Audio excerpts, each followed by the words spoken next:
Tenemos una esperanza tan fuerte y segura como un ancla que sostiene el alma,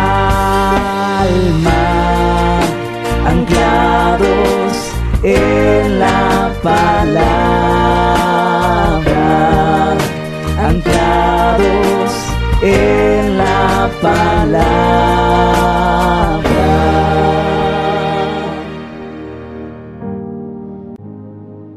Bendiciones, mis amados hermanos.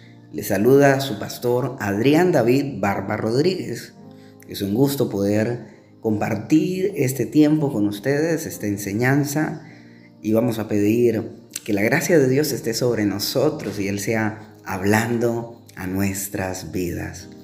Padre bendito, gracias te damos por este día especial, precioso que tú nos regalas.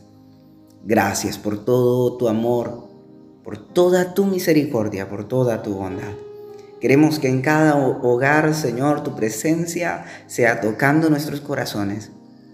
Queremos, Señor, que al meditar en la Escritura tú puedas hablarnos, levantar nuestro ánimo, permitir que nuestro corazón esté firme para contigo y podamos ser fieles.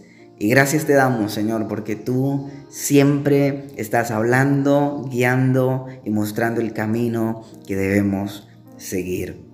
A ti damos toda la gloria, en el nombre de Jesús. Amén y amén. El día de hoy hablaremos sobre el tema una casa fortalecida. Una casa fortalecida. Antes de leer la Escritura, quiero contar una historia sobre el ciego y el paralítico. Había una pequeña aldea en medio de los árboles, al pie de una montaña. Allí vivía un hombre paralítico de sus pies que apenas se movía, arrastrado sobre el suelo. Enfrente de su choza vivía un hombre ciego y testarudo. Ambos se habían enemistado por alguna razón desconocida. Lo cierto es que todos los días encontraban una excusa para discutir acaloradamente. En más de alguna ocasión se desearon la muerte el uno al otro. Un día hubo un incendio en el bosque y el fuego comenzó a devorar las chozas de aquella aldea. La gente salió huyendo del lugar, pero nadie ayudó al hombre ciego ni al paralítico. Aquellos hombres gritaban pidiendo auxilio. El ciego daba vueltas en su patio intentando escapar, pero no lograba discernir el camino que debía tomar. El paralítico, en cambio, miraba que aún quedaba un espacio en medio del bosque por donde huir, pero era escabroso y sabía que no iba a poder arrastrarse tan rápido para salvarse. No tardaron mucho en darse cuenta que la única forma de salvarse era uniendo esfuerzos el uno con el otro. En medio de la desesperación, el paralítico le ofreció ayuda al ciego para guiarlo en el camino, a cambio de que éste lo cargara en su espalda y lo llevara con él. El ciego aceptó gustosamente y así lograron salvarse de la muerte. Después de esto, aquellos hombres comprendieron que su enemistad era inútil y perjudicial. Se disculparon y llegaron a ser los mejores amigos. Tremenda historia que nos enseña sobre la importancia de la unidad y lo que la división puede traer sobre nuestra vida, ¿cierto? Puede traer destrucción, desesperanza. En la Escritura, en Marcos capítulo 3, versículo 24 al 25, la palabra de Dios dice lo siguiente: si un reino está dividido contra sí mismo, tal reino no puede permanecer. Y si una casa está dividida contra sí misma, tal casa no puede permanecer. La división es un problema que nos afecta hoy en día. Jesús habló sobre este tema dándole una importancia, una relevancia en nuestra sociedad. Pero muchas veces olvidamos que la división puede ser dañina. Y yo quiero hablar 2 puntos sobre la división. El primero de ellos es que la división trae destrucción. Dios creó tanto el hogar como la iglesia para el crecimiento físico, emocional y espiritual de cada persona. Los hogares deben ser refugio, la iglesia debe ser un refugio en medio de la sociedad en la cual nosotros vivimos. En esta sociedad que vemos tanta violencia, tanta aflicción, tantas dificultades, el hogar de cada creyente y la iglesia debe ser ese refugio que nos motiva a seguir adelante, que nos permite el crecimiento. Por eso, cuando hay división en el hogar y por eso cuando hay división en medio de la iglesia, nosotros vemos cómo empieza a obrar un principio que no es el principio del cielo, es el principio del enemigo, traer división, la destrucción. Dice la palabra que el enemigo vino a hurtar, matar y destruir. Ese es el principio por el cual él opera. Pero Dios vino a traer vida, Jesucristo vino a traer vida y vida en abundancia. Lo segundo que quiero decir sobre la división es que la división no es no tener ideas distintas. Eso no es división. ¿Qué es división entonces? División es oponernos en todo contra el otro, pensando que solo yo tengo la razón. Por lo tanto, la división inicia en el egoísmo. Cuando yo no reconozco el valor del otro, cuando yo no le doy la importancia al otro, cuando no entiendo que Dios nos hizo como seres que somos dependientes y dependemos de tantas personas, aún para comer, aún para alimentarnos, dependemos de tantas personas que hicieron toda una cadena de procesos para que los alimentos puedan llegar a nuestra mesa y nosotros podamos consumirlos.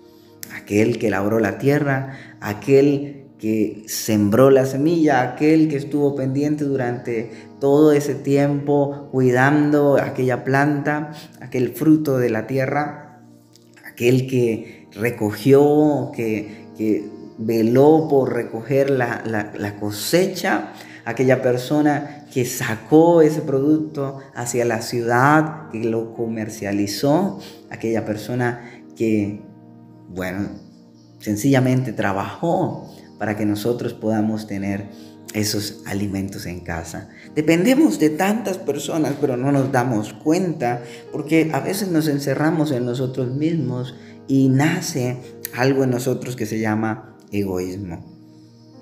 Yo quiero que leamos Romanos 12, versículo 16, y voy a estarlo leyendo en la versión nueva, en la traducción NBI. La escritura dice lo siguiente: vivan en armonía los unos con los otros, no sean arrogantes, sino háganse solidarios con los humildes, no se crean los únicos que saben. Y aquí se nos da 2 pautas importantes sobre el tema de la unidad. Lo primero que nos dice sobre la unidad es que la unidad necesita armonía. Armonía. Podemos decir que la armonía en música es toda una ciencia. No es fácil entender este tema en música, implica estudio, pero mire, acá dice que la armonía en la música implica reconocer sonora y funcionalmente la diferencia entre sonidos y timbres de instrumentos, y aún así lograr su completa unidad para generar una obra maestra. A veces los sonidos no son los mejores ni los más gratos. A veces los sonidos no son los funcionalmente más adecuados, podemos decir. Pero hay un momento cuando se unen, cuando hacen armonía, en que se crea obra maestra. Eso entendemos. Quiere decir que cualquier persona que nos rodea puede aportar en nuestra vida, con cualquier persona que nos está rodeando, siempre y cuando entendamos, reconozcamos la capacidad de esa persona, podemos crear grandes cosas. La armonía no es unir por unir, es entender que todos podemos aportar lo mejor y hacerlo. Lo segundo que quiero hablar sobre la unidad es que se basa en la humildad. La unidad se basa en la humildad. Nosotros no somos los únicos en saber hacer. Tanto en casa como en la iglesia necesitamos reconocer el conocimiento y el saber que tiene la otra persona. La humildad nos permite estar abierto a ello. Un corazón humilde permite entender que necesito de alguien más. Y eso hace que nuestra casa, eso hace que nuestra iglesia crezca y sea fortalecida. Mis hermanos, necesitamos el uno del otro y permita a Dios que en nuestro corazón podamos tener ese corazón que desea unidad. Padre, damos gracias por tu palabra. Gracias por la guía de tu Espíritu. Gracias porque deseas enseñarnos y mostrarnos cada momento.